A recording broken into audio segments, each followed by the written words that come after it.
নগর পুড়লে দেবালয় কি এড়ায়?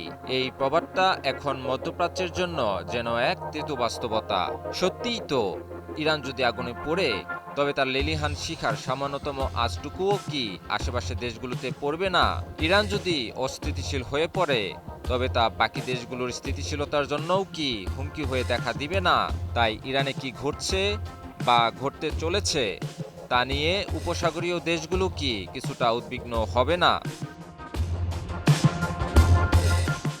সম্প্রতি ইরান তার স্মরণকালের ইতিহাসের সবচেয়ে বড় সরকার বিরোধী বিক্ষোভের মুখোমুখি হয়।